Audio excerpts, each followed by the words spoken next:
This is Barry Zalma speaking for Claim School Incorporated's twice monthly Zalma's Insurance Fraud Letter. This volume 27, issue number 7, is the April 1, 2023 issue.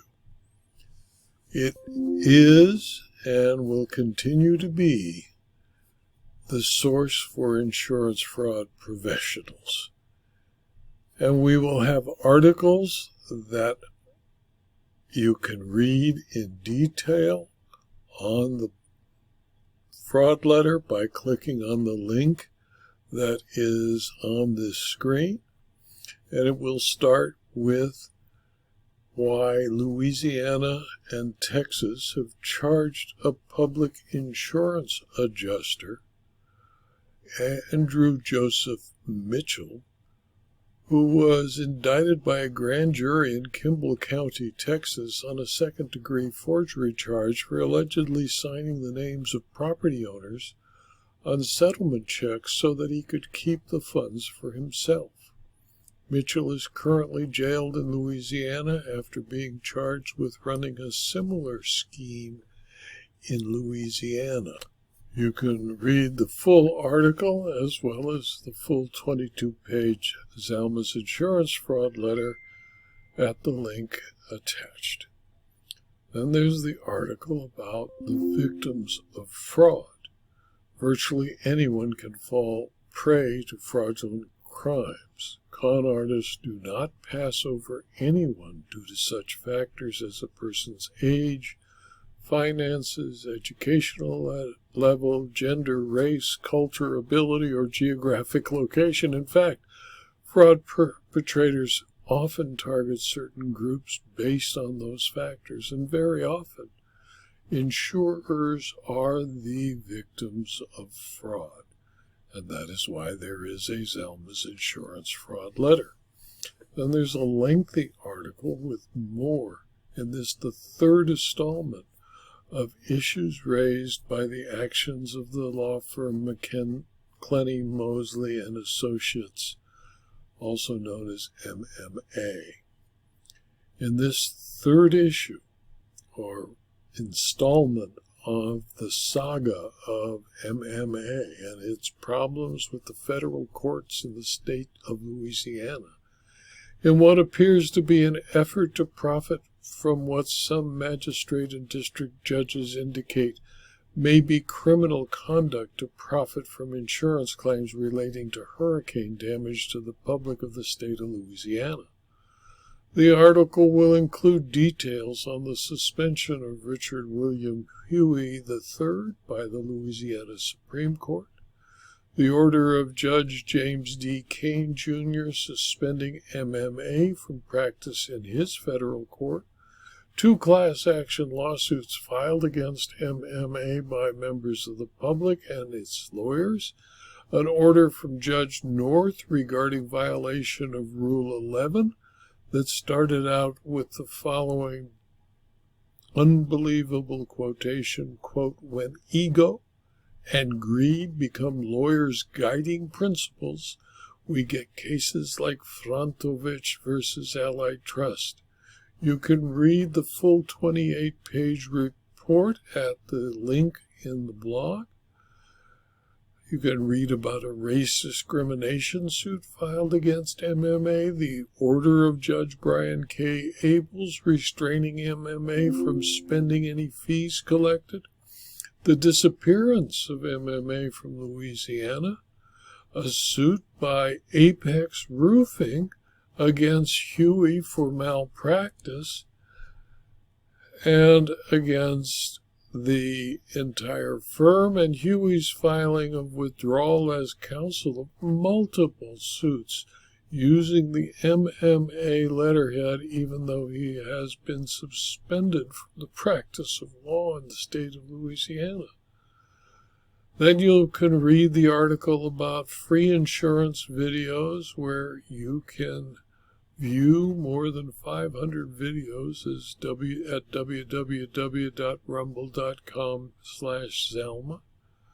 You can read good news from the Coalition Against Insurance Fraud, were multiple reports of insurance fraud convictions, including the following: wherein estranged from his wife, Scott Lee Smith shot her for $1 million of life insurance in Littleton, Colorado.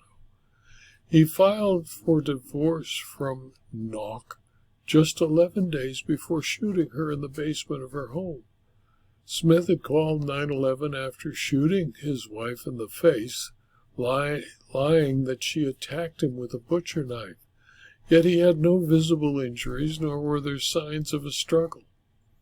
All 3 security cameras which would have shown the shooting were missing. Smith had called his mother after being taken into custody, asking her to recover the cameras. Officials also found Smith and his father moving belongings from the house into 2 vehicles after he was released from custody, and inside the home they found a duffel bag that was packed for a move elsewhere. Smith also showed concerning behavior in the months before shooting his wife. He surveilled her, set odd calendar reminders, and obsessed over what would happen to her money once the pending divorce was finalized. The wife told her family and friends that she was afraid of Smith and was trying to escape him. She allowed him to live in the basement of the home while she stayed upstairs. Smith received 30 years in prison, and his mother was charged as an accessory. You can read the full article and the full Zalma's insurance fraud letter at the link. Then there's an article on how to add to the professionalism of insurance claims personnel, which includes the Excellence in Claims Handling program available at substack.com.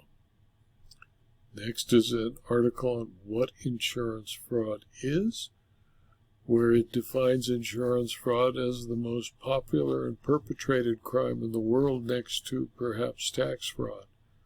The possibility of a tax-free profit, coupled with the commonly held belief, supported by actual arrest and conviction records, that criminal prosecution will probably not occur, is sometimes too difficult for normally honest people to resist.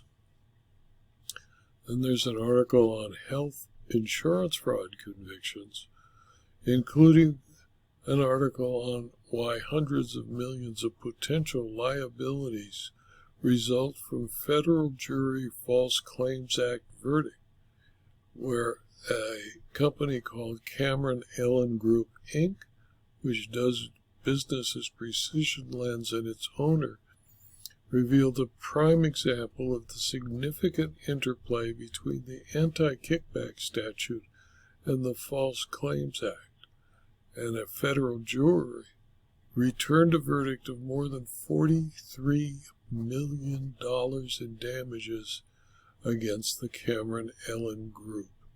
The verdict in this long-running and closely watched fraud case out of the U.S. District Court for the District of Minnesota comes after a 6-week trial, with the jury ultimately finding that the defendants paid kickbacks to ophthalmic surgeons to induce their use of defendants' products in cataract surgeries reimbursed by Medicare, resulting in the submission of 64,575 false claims between 2006 and 2015. You can read the full article and all dozens of further insurance fraud convictions in the link to the full newsletter. Next is a set of articles on other insurance fraud convictions other than health insurance fraud, where a person named Sadi Ribeiro, 72, was sentenced to 36 months in prison for his participation in a scheme to obtain fraudulent insurance reimbursements and other compensation from fraudulent trip and fall accidents by U.S. Judge Sidney H. Stein. During the course of the fraud scheme, Ribeiro and others attempted to defraud their victims of more than $31 million. Ribeiro, a New York licensed pain management physician, was also sentenced to 3 years of supervised release. He pleaded guilty last October before Judge Stein, and 4 other co-conspirators also pleaded guilty for their involvement in the same scheme, and 3 were convicted at trial in May of 2019 for their participation. You could read the full article, including dozens of convictions and the full issue, at the link. And you'll also read about dozens more convictions for other than health insurance fraud. Finally, it's time to subscribe to my locals or Substack